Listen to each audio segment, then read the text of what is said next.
In this video, we'll look at how you deal with an overpayment from a customer.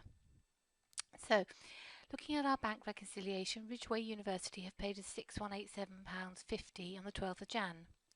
Let's go and find and match that invoice. Let's search for Ridgeway. And here we are. They're actually paying the 28th of January invoice, which is only £6,087.50, so they've overpaid by £100. So how do we deal with that?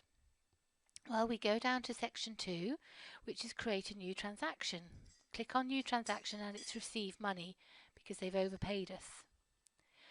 We'll receive it as an overpayment. It's got the invoice number already in there and we'll put against that overpayment.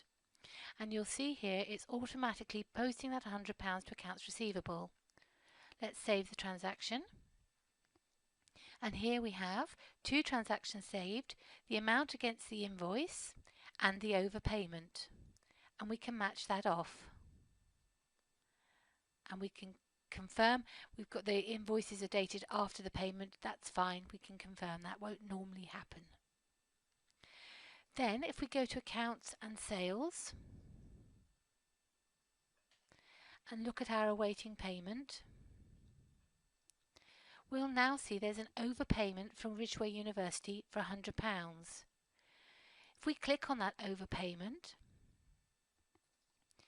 we've got the option to actually refund them if we were going to send that money back to them, or up here we can allocate the credit. If we've got another invoice awaiting payment, we can allocate the credit against that invoice.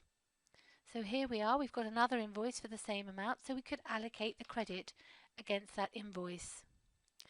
Alternatively, if you haven't got another invoice, what will happen, and you don't want to repay your customer, is that when you come to raise a new invoice to that customer, Xero will tell you that you've got an overpayment and do you want to allocate it against that invoice.